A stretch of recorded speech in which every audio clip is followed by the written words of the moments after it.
The council chamber stretched wide like an arena. Hundreds of alien delegates sat in curved rows that climbed toward the ceiling.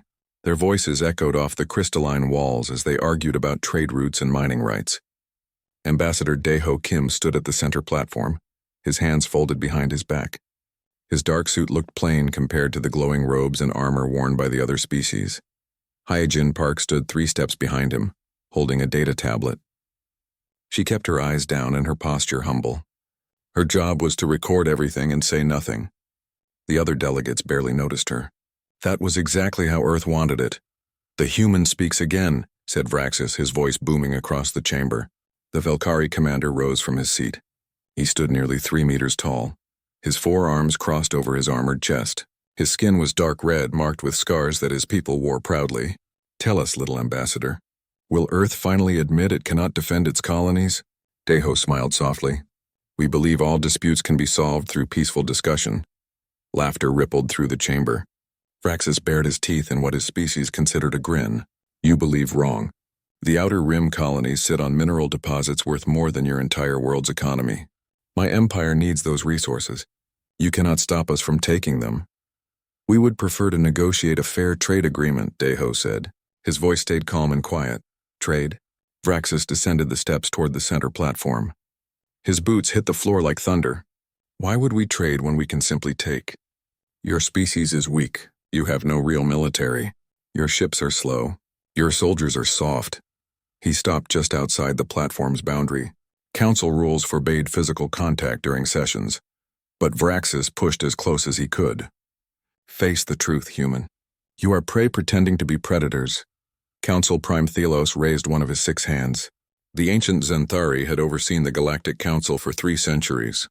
His voice carried weight that even Vraxis had to respect. "Commander, there are proper channels for territorial disputes. We do not simply seize colony worlds from council members, then change the rules," Vraxis said. He turned to address the full chamber. "How many of you have watched these humans fumble through 20 years of council membership? They apologize for everything. They back down from every challenge. They send ambassadors who smile while we insult them." He pointed at Daeho. "Look at him. Does he look like someone who could lead a warrior race?" More laughter. Delegates from a dozen species nodded their agreement. Humans had joined the galactic community only 2 decades ago. In that time, they had built a reputation for weakness. They avoided conflicts. They compromised on everything. They seemed almost afraid of their own shadow. Daeho maintained his soft smile. Behind him, Hyejin tapped notes into her tablet. Her fingers moved steadily across the screen. She recorded every word Vraxis spoke. She noted which delegates laughed the loudest. She marked down who nodded in agreement. "The Velkari Empire formally claims the 3 human colonies in the Outer Rim," Vraxis announced. "You have 30 days to evacuate your people. After that, any humans remaining will be considered invaders on Velkari territory." Gasps and murmurs filled the chamber. Even by galactic standards, this was aggressive, but no one stood to oppose it. The other delegates had their own concerns. Many of them secretly agreed that humans had claimed more territory than they could defend. Council Prime Thelos leaned forward in his high seat. "Ambassador Kim, does Earth wish to respond to this claim?" Daeho bowed slightly to the Council Prime. "Thank you, honored Thelos. Earth would like to request 30 days to consult with our leadership. This is a serious matter that requires careful consideration." 30 days to pack your belongings, you mean?" Vraxis said. "We both know what your leadership will decide. Humans always choose the path of least resistance." "Perhaps," Daeho said. His smile never wavered. "But we must follow our proper procedures. Surely the Council can grant us time to make an official response." Thelos considered this. "The request is reasonable. Commander Vraxis, your empire will wait 30 days for Earth's formal answer before taking any action. That is the Council's ruling." Vraxis looked like he wanted to argue, but even the Velkari Empire followed the Council Prime's rulings. 30 days, he agreed. But not 1 day more. When the time expires, those colonies become ours. The session ended. Delegates rose from their seats and began filing out through the many exits. They gathered in small groups to gossip about the confrontation. Most agreed that Earth would surrender. Some felt pity for the humans. Others already discussed how they might benefit when Earth's influence diminished. Daeho and Hee-jin walked together down a quiet corridor, away from the main chamber. They said nothing until they reached a private conference room that swept for listening devices 3 times per day. Once inside, Hee-jin finally looked up from her tablet. He gave us everything we needed. Every tactical preference, every cultural priority, every weakness in his thinking. Daeho sat down heavily in a chair. His smile faded. How many delegates supported him openly? 47 spoke or gestured agreement. Another 100 showed positive body language by their species standards. Hee-jin pulled up data on a wall screen. But the important detail is that Vraxis believes his own propaganda. He genuinely thinks we're helpless. Good, Daeho said. The longer they believe that, the better this works. Should I send the full recording to Admiral Subin? Send it to everyone. Military command, colonial governors, the intelligence networks. They should all see exactly what we're dealing with. Daeho stood and walked to the window. Outside, alien ships came and went from the council station. Somewhere out there, Vraxis was probably already planning his invasion. How long before they position their fleet? Hee-jin checked her tablet.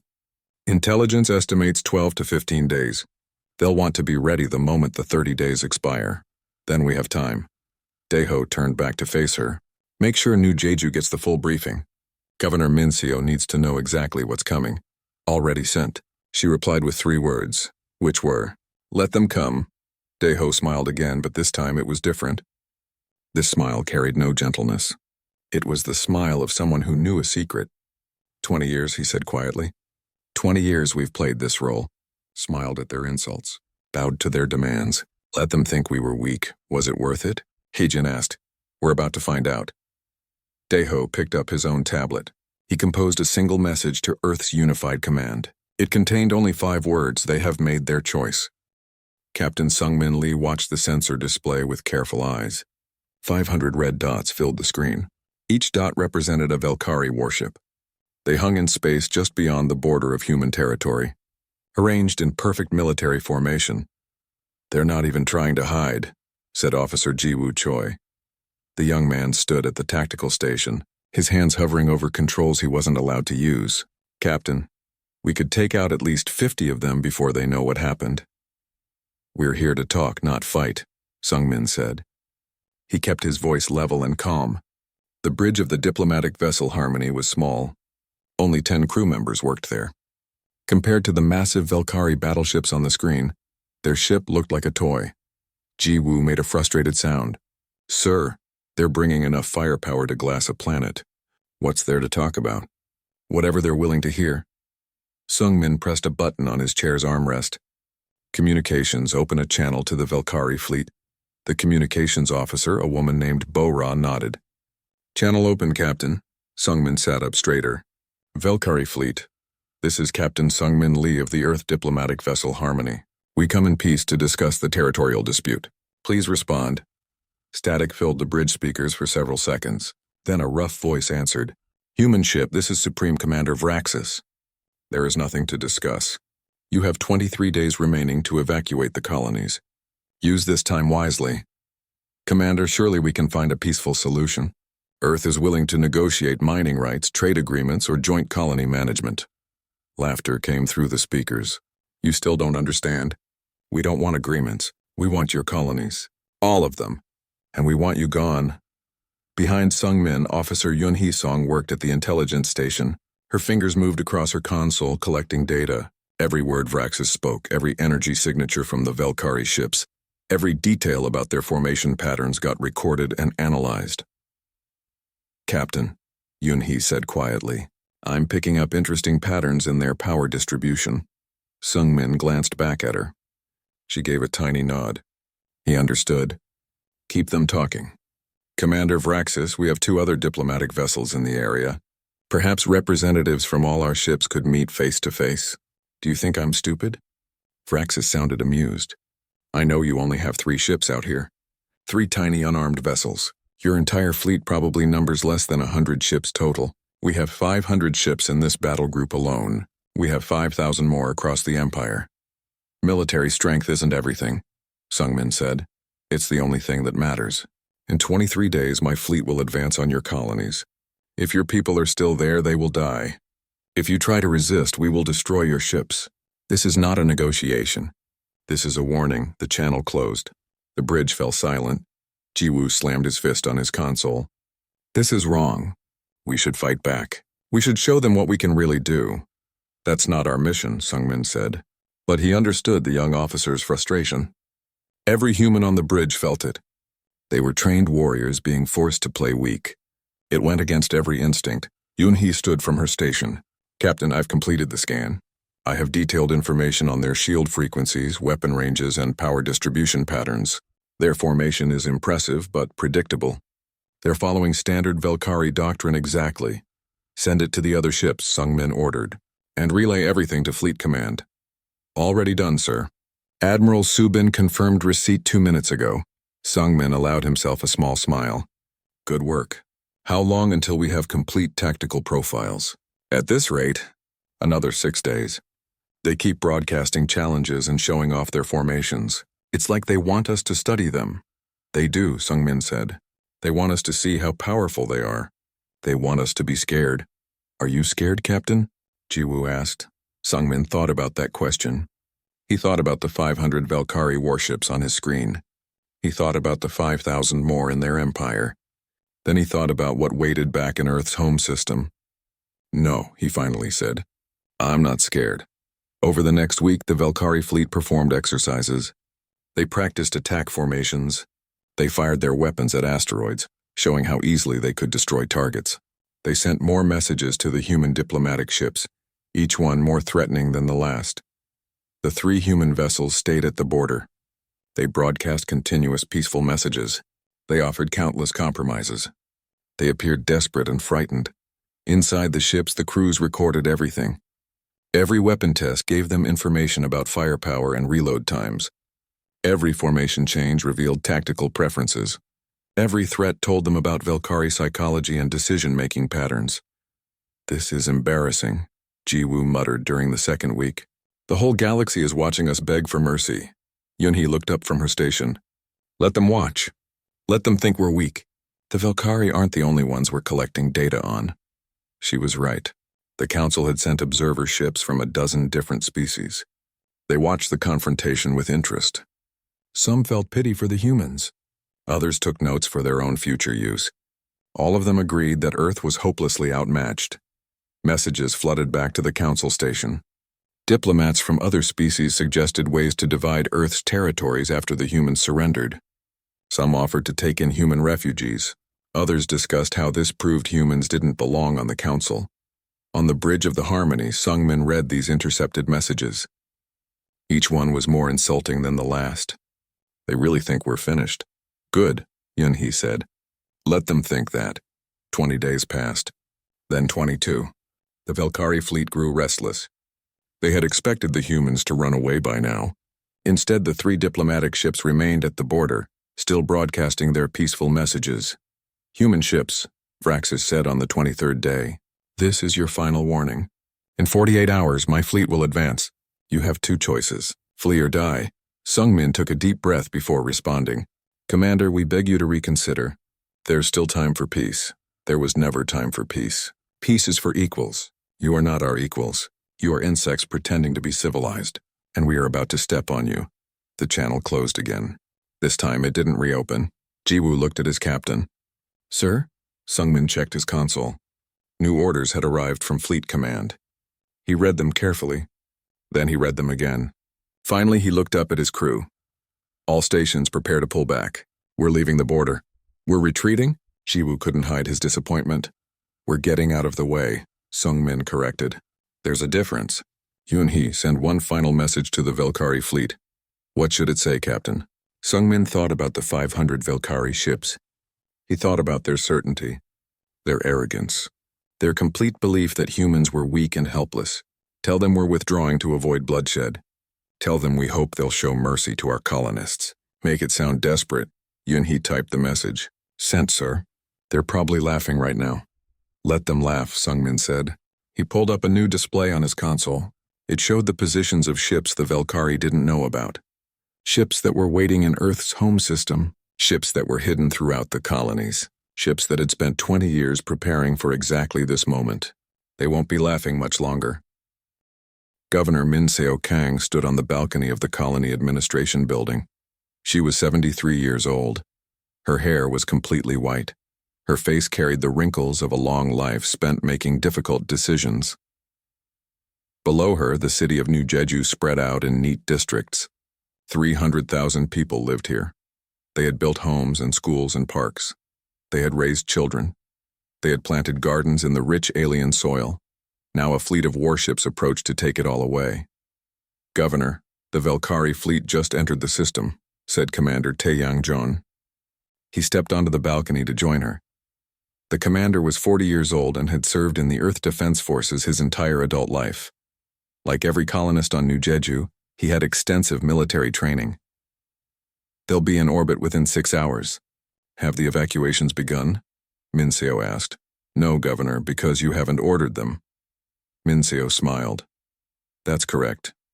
We're not evacuating." Taeyang nodded. He had expected this answer. "The people are ready. Everyone knows their positions. We have 5,000 fighters organized and equipped. Against 50,000 Velkari shock troops," Min Seo said. "The observers will say we're committing suicide."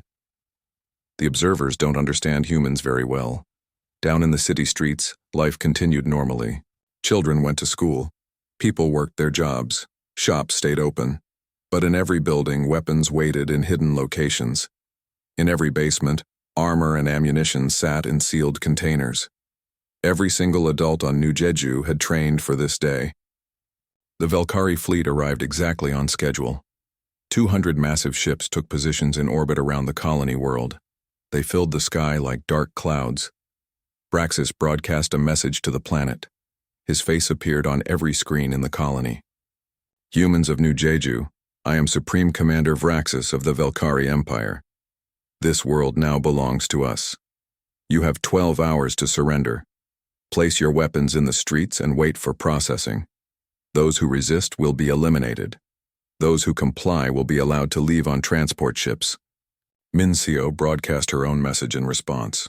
She stood in front of cameras in the colony administration building. Her voice was calm and steady. "Commander Vraxis, the people of New Jeju welcome you to our world. We invite you to land and discuss terms of peace. We remain hopeful that violence can be avoided." On his flagship, Vraxis laughed at the message. "They still think they can negotiate. Land the troops, all of them. I want this finished today." 50,000 Velkari soldiers descended from the orbiting ships. They came in massive transport vessels that shook the ground when they landed. The soldiers poured out in perfect formations. Each one stood 3 meters tall and carried enough weapons to level a building. They had expected to find humans cowering in their homes. Instead, they found empty streets. The city looked abandoned. "Spread out," ordered the Velkari ground commander. "Search every building. Round up all humans you find." The soldiers advanced into the city. Their heavy boots cracked the pavement. They moved in groups of 10, covering each other as they had been trained. They were professional warriors who had conquered 12 worlds before this one. The first attack came from a school building. One moment, the street was empty. The next moment, windows shattered and gunfire erupted. 3 Velkari soldiers fell before the others could react. "Contact." The Velkari commander's voice filled the communication channels. "Humans are resisting. Authorization to return fire." "Granted," Vraxis said from orbit. "Teach them what happens to those who oppose us." The Velkari soldiers fired back at the school. Their powerful weapons tore through walls and shattered concrete. When they finally breached the building, they found it empty. The human fighters had already moved to new positions. More attacks came from buildings across the city. Human defenders struck fast and then disappeared. They used the terrain to their advantage. They fought from positions the Velkari couldn't easily target.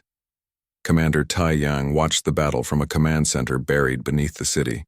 Screens showed him every sector. Teams 4 through 7 pull back to secondary positions. Teams 8 through 12 prepare to engage the eastern advance. His fighters moved like ghosts through the city streets. They knew every alley and every building. This was their home. Young Jae-hoon Park crouched behind a wall with 3 other defenders.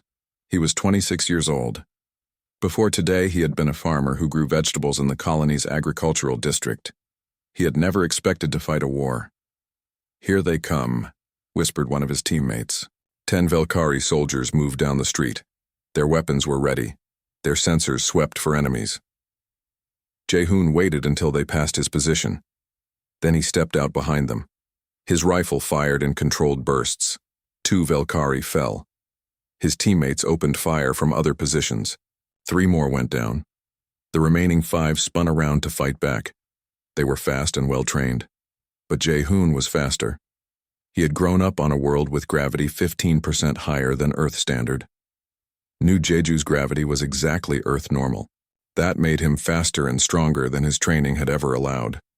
1 Velkari charged at him directly. The alien raised his weapon to strike. Jae-hoon dropped his rifle and caught the weapon's barrel. He twisted and pulled. The Velkari was strong, but Jae-hoon's leverage was better. The weapon came free. Jae-hoon reversed it and fired point blank. The fight lasted less than 30 seconds. When it was over, all 10 Velkari soldiers lay dead in the street. Jae-hoon and his team had taken no casualties. "Move to the next position," Jae-hoon ordered. His hands were shaking, but his voice was steady. "They'll send more soon." Across the city, similar scenes played out hundreds of times. Velkari troops advanced. Human defenders ambushed them. The aliens had superior numbers and firepower. The humans had speed, knowledge of the terrain, and fighting skills that shocked their enemies. "This doesn't make sense," the Velkari ground commander reported to Vraxis. "Intelligence said these humans were weak. But they're killing us. They're faster than they should be, stronger than they should be, and they fight like they've trained for years." "How many casualties?" Vraxis demanded. "We've lost 3,000 soldiers in the first 4 hours. The humans have lost maybe 200. Vraxis stared at his tactical display in disbelief. "That's impossible. You have 50,000 troops against 5,000 defenders. The numbers don't matter if we can't catch them. They hit us and vanish. They know this city better than we do. And sir, there's something else. When we do engage them in close combat, they're winning. Our soldiers are bigger and stronger, but the humans are just as fast, sometimes faster." "Pull back to the landing zones," Vraxis ordered. "We'll use orbital bombardment. Burn the city if we have to." "Understood, sir." The Velkari troops began their withdrawal. Human defenders harassed them every step of the way. What should have been a simple tactical retreat became a running battle through the streets. More Velkari died trying to reach their transport ships. In orbit, Vraxis prepared to give the order to fire on the city. But when his weapons officers activated the targeting systems, alarms filled the bridge. "Sir, we're experiencing technical failures across all systems. Weapons, shields, and engines are dropping offline." "All systems? At once?" "That's not a failure. That's sabotage." Vraxis pulled up diagnostic reports. "How is this possible?" His intelligence officer looked pale. "Sir, those 3 human diplomatic ships that watched us for 23 days, they weren't just watching. They were scanning us. They mapped every system on every ship in our fleet. And it looks like they found vulnerabilities, weaknesses in our designs. They must have transmitted the information to agents on the planet. Now those agents are using some kind of weapon to exploit those weaknesses." On the surface, Commander Taeyang smiled as he watched the Velkari ships go dark one by one. "Signal teams are performing perfectly. The Velkari will be blind and weaponless for the next 6 hours." Governor Minseo joined him in the command center. She looked tired but satisfied. "The Velkari are retreating?" "Yes, Governor. We've pushed them back to their landing zones.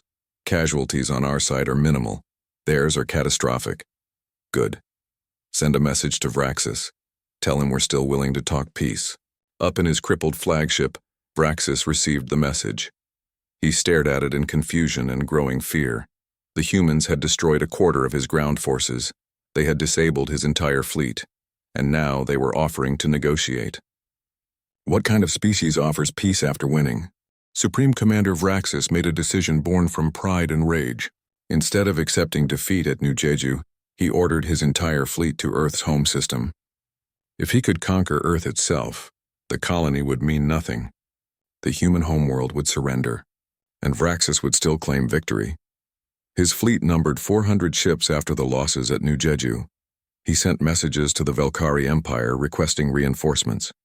500 more ships began the journey to join him. Together they would crush humanity once and for all.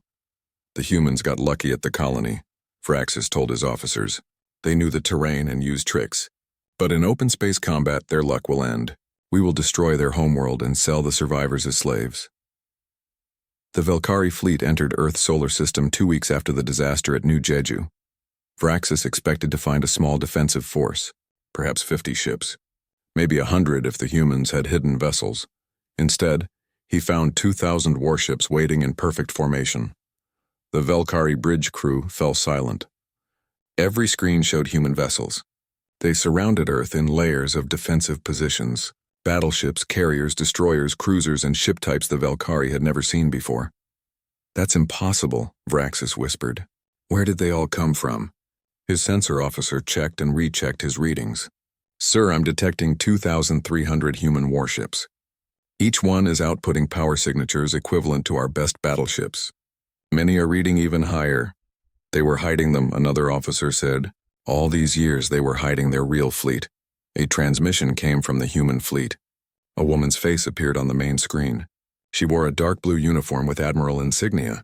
Her expression was professional and cold. "Velkari fleet, this is Admiral Subin Yang of the Earth Defense Forces. You have entered our system with hostile intent. You will power down your weapons immediately and prepare to be escorted to surrender positions. You have 5 minutes to comply." Vraxis found his voice. "You expect us to surrender? We still outnumber your ships 5-1 when our reinforcements arrive." "Your reinforcements will not arrive," Admiral Subin said. "We've been tracking them since they left Velkari space. They'll receive new orders very soon." "What have you done?" "What we should have done 20 years ago. We're showing you the truth." The Admiral closed the channel. Vraxis wanted to order an attack, but something stopped him. His tactical officer was running combat simulations. The results appeared on screen after screen. Every scenario showed the same outcome. Total Velkari defeat. "Sir, their ships are faster than ours. Their weapons have longer range. Their shields are stronger, and they have numerical superiority. If we engage, we'll be destroyed in less than an hour." Vraxis slumped in his command chair. How did we miss this? How did our intelligence fail so completely? He got his answer when the Galactic Council called an emergency session. Council Prime Thelos demanded the presence of both Velkari and human representatives. Vraxis joined from his flagship via hologram. Ambassador Daeho Kim stood in the council chamber in person. He was no longer smiling softly. "The council demands an explanation," Thelos said. His ancient voice carried anger. "Commander Vraxis, you assured us that military action was necessary because humans were weak and could not defend their territory. Yet humans have defeated your forces at New Jeju and now threaten your entire fleet at Earth. Explain this failure." Vraxis had no explanation. He simply shook his head. Thelos turned to the human ambassador. "And you, Ambassador Kim. Your species has deceived this council for 20 years. You allowed us to believe you were weak and peaceful. You hid your true military strength. Why?" Daeho bowed respectfully to the Council Prime. "With permission, I would like my colleague Hee-Jin Park to answer that question. She has prepared a complete briefing." Hee-Jin stepped forward. The quiet attaché who had stood silently behind the ambassador for years now commanded the full attention of the Galactic Council. She activated a holographic display that filled the center of the chamber. "Honored council members, Earth's deception was never meant to threaten you. It was meant to protect you. To understand why, you need to understand where humans come from." The display showed Earth rotating in space. Our world is what's known as a death world. Gravity is 30% higher than galactic standard. Weather is violent and unpredictable. The native life evolved to be fast, strong, and aggressive. Humans evolved to survive against predators that would terrify most spacefaring species. Images of Earth's animals appeared. Lions, bears, crocodiles, sharks. The alien delegates stared in horror. These creatures still exist on our world. Human children learned to avoid them. But more than the animals, it's the competition with other humans that shaped our species. Hye-Jin brought up historical images. Armies clashing. Cities burning. Weapons of terrible power. For 10,000 years, humans fought each other constantly. We developed weapons that could destroy entire continents. We perfected the art of warfare because we practiced it every single day. The council chamber was completely silent now. Our technology progressed through military necessity, Hyojin continued. Faster ships meant faster attacks. Better shields meant surviving counterattacks. Stronger weapons meant winning battles. Every innovation came from war. We are very, very good at war because we have never stopped practicing it. When did this change? Asked a delegate from the Therian Union. 20 years ago when we joined the Galactic community, Hyojin said. For the first time in our history, all human nations united under one government. We stopped fighting each other. We turned our attention outward to the galaxy. And we made a choice, Deho spoke up. We chose peace. Not because we were weak, but because we were tired. 10,000 years of war had taught us its true cost. We looked at the Galactic Council and saw species that lived without constant conflict. We wanted that. We genuinely wanted peace, so you hid your weapons? Thalos asked. We made a strategic decision, Deho explained. If we had arrived in the galaxy showing our full military strength, every species would have feared us. They would have formed alliances against us. They would have attacked us preemptively. So we chose to appear weak. We thought if we seemed harmless, other species would leave us alone. We could live peacefully. You lied to us, Vraxis said bitterly. We told you what you wanted to hear. Hyojin corrected. Every species in this council underestimated us because that's what they preferred to believe. You saw our peaceful diplomatic efforts as weakness. You mistook our patience for fear. You assumed we were prey because we didn't act like predators. Admiral Subin's voice joined the transmission from Earth.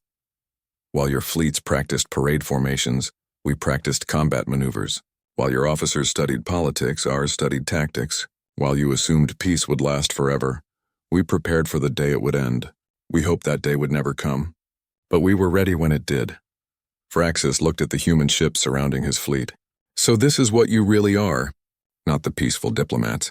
The warriors. We are both, Deho said. That's what you all failed to understand. Humans are capable of great violence, but we're also capable of great restraint. We chose restraint for 20 years. We chose diplomacy. We chose patience. Not because we had to, but because we wanted to. And now? Thalos asked. Now the Velkari Empire has forced us to show our true capabilities, Admiral Subin said. Commander Vraxis, your fleet will surrender immediately. Your reinforcements have already received new orders from your homeworld. The Velkari Empire is recalling all military forces to defend their own territory. Why would they do that? Vraxis demanded. Because 12 human fleets just entered Velkari space. Each fleet is roughly the size of what you see at Earth. Your leaders have two choices. Negotiate peace with us or watch us dismantle your empire piece by piece. The color drained from Vraxis's face. You're bluffing. We don't bluff, Admiral Subin said. That's a human practice from before we learned to be efficient. Power down your weapons now or we will power them down for you. Vraxis looked at his officers. They all showed the same expression. Defeat. After a long moment, he gave the order. Power down all weapons systems. Prepare to surrender. Throughout the council chamber, delegates sat in stunned silence. Hyojin closed her presentation. The galactic community now knows what humanity truly is. We're still the same species who wants peace, but we're also the species that can wage war more effectively than anyone else in this galaxy. We hope you'll all choose to remember the first part rather than test the second. The Velkari Empire's surrender came 3 days after their fleet powered down at Earth. Supreme Commander Vraxis signed the documents in the council chamber, with ambassadors from 40 species watching. His hand shook as he applied his mark to the agreement. The Velkari Empire agreed to pay reparations to Earth. They agreed to withdraw from all disputed territories. They agreed to reduce their military forces by half. Most importantly, they agreed to face justice for starting an unprovoked war. Admiral Su Bin Yang stood in the observation deck of her flagship. Through the windows, she could see the Velkari fleet being escorted away by human vessels. Each enemy ship had 2 human warships flanking it. The defeated fleet would be taken to a neutral location and disarmed. Final casualty reports just came in, said her second-in-command. The Battle of New Jeju cost us 47 dead and 112 wounded. The space engagement at Earth resulted in 0 casualties on our side. And the Velkari? 12,000 dead at New Jeju. Another 8,000 died when 3 of their ships tried to escape Earth and we had to disable them. Total prisoner count is 62,000. They're asking what we plan to do with them. Admiral Subin considered the question. Standard prisoner protocols. Medical care, food, shelter. We'll return them to Valkyrie space once the peace treaty is finalized. They tried to conquer us and we're just sending them home? We're not like them, Subin said quietly. We don't need revenge. We just need them to understand they can't threaten us again. Back on New Jeju, the colonists began rebuilding. Parts of the city had been damaged in the fighting. Jae-hoon Park worked alongside other volunteers to repair a school that had taken fire during the battle. His hands were calloused from farm work, but they adapted easily to construction. An older woman named Yoon-ha stopped by with water for the workers. You fought well, Jae-hoon. The commander says you took down a whole Valkyrie squad by yourself. Jae-hoon shook his head. I had help, and I was lucky. You were trained, Yoon-ha corrected. Every one of us was trained. That's why we're still here. She was right. Every colonist on New Jeju had spent years in mandatory military service before coming to this world. They had learned to fight to survive, to protect their homes.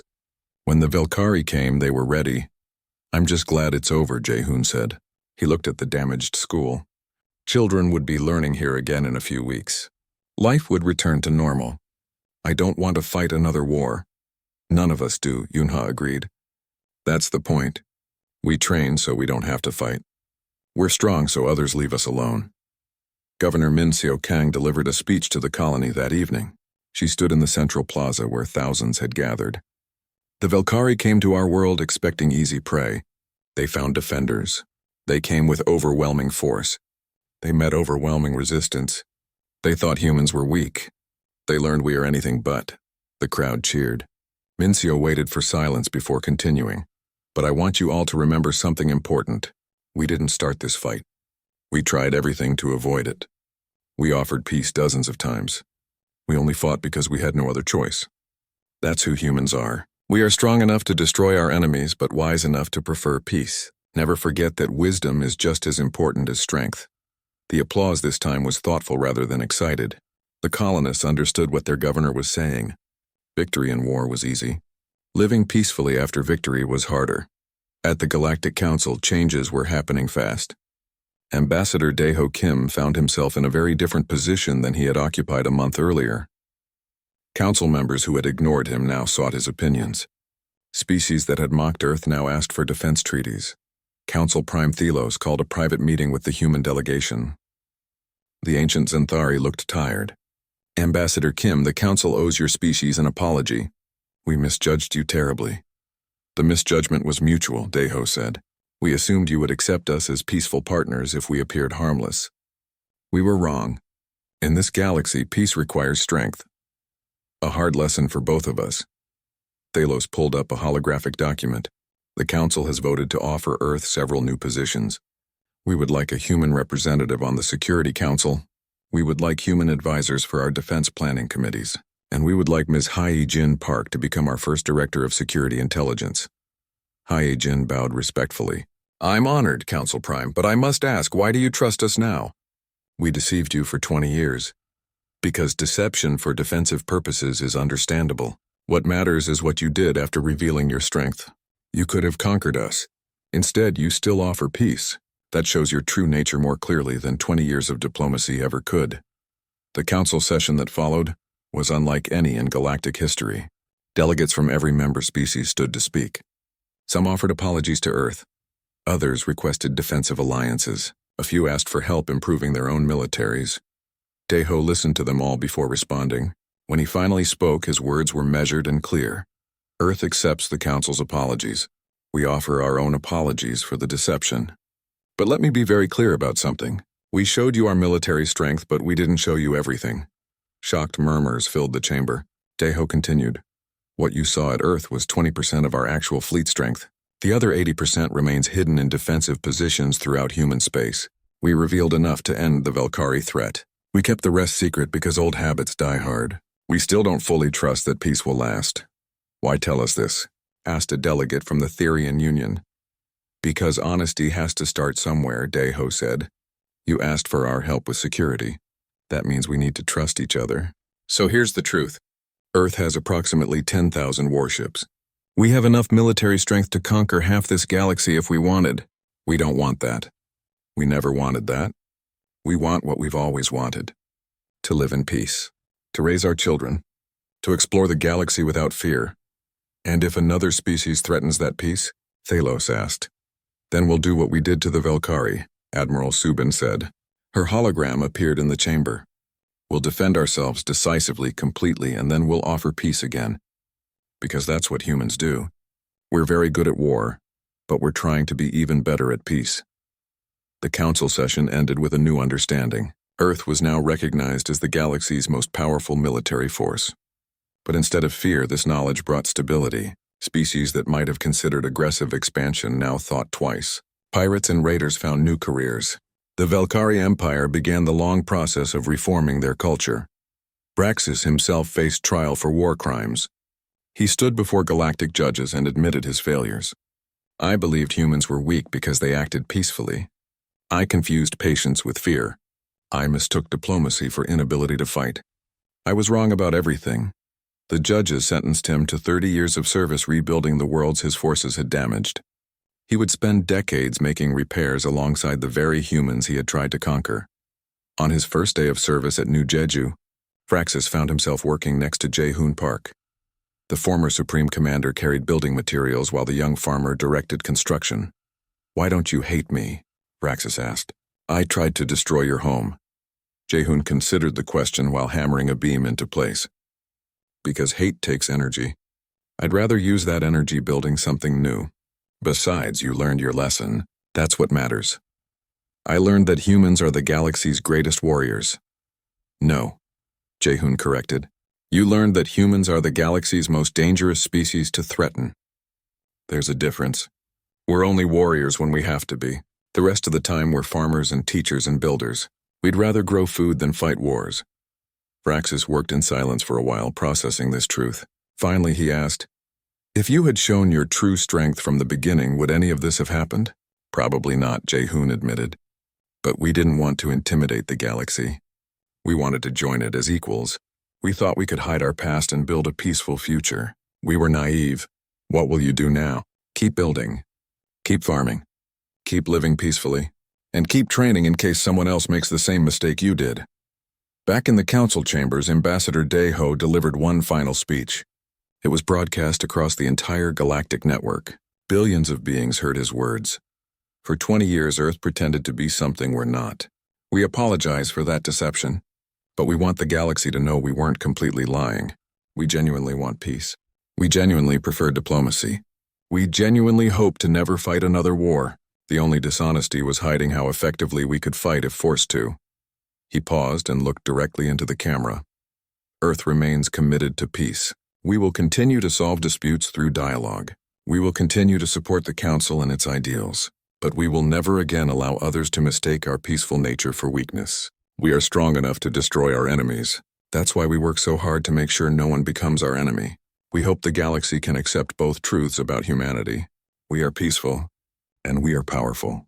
We choose to be both.